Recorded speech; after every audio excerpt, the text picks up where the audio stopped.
I'm really excited about hearing data with regards to SOLO2. SOLO2 is a trial using maintenance olaparib after chemotherapy in women with BRCA mutated advanced and recurrent ovarian cancer. So the trial was a 2-to-1 randomization of either olaparib versus placebo for patients who had underlying BRCA mutated cancer, either germline or somatic mutated cancer. They had to receive platinum-based chemotherapy, be in response to platinum-based chemotherapy, and their penultimate platinum also had to show sensitivity with cancer treatment. It's a trial that came on the heels of Study 19 a number of years ago, and this was, again, a randomized placebo study of olaparib, the PARP inhibitor olaparib versus placebo maintenance.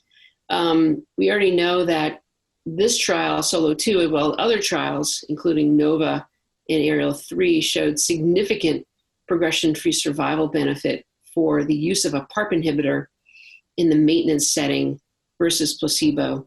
And as that was really especially seen in women who had cancers with underlying BRCA mutations. And again, that's either germline or somatic deleterious BRCA mutations. And this is the first time that we're seeing overall survival data of one of these studies. And the data is positive in favor of olaparib versus placebo. And that's looks like about a 12-month improvement in overall survival. So I think the results are not surprising, but it's nice to see that there's actually a survival benefit. It makes perfect sense based upon all the data that's been generated thus far. And we're finally, with time now starting to see the improvement in survival. So I think I'm really excited about seeing that data.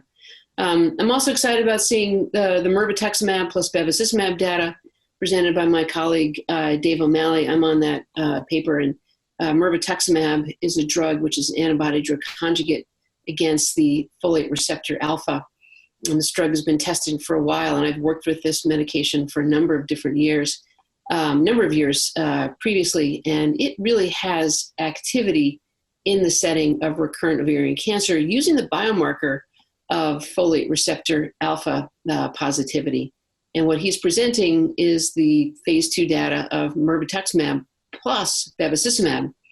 And there's preclinical data to show and suggest that combination should be effective. And it is, with, I think, pretty impressive response rate and progression-free survival with really no unexpected toxicities, each with, seeing with mirvetuximab as well as bevacizumab. And I know that drug is moving on to additional phase 3 studies called the Mirasol trial, which is a phase 3 trial of mirvetuximab versus standard of care chemotherapy. And then the SORAYA study, which I have the honor of being the co-PI of with Rob Coleman, of single agent mirvetuximab in patients with folate receptor alpha positive recurrent ovarian cancer, high-grade serous specifically, in the recurrent platinum-resistant setting. So excited to see, hopefully, those trials, now launching, hopefully leading to eventual approval of this drug.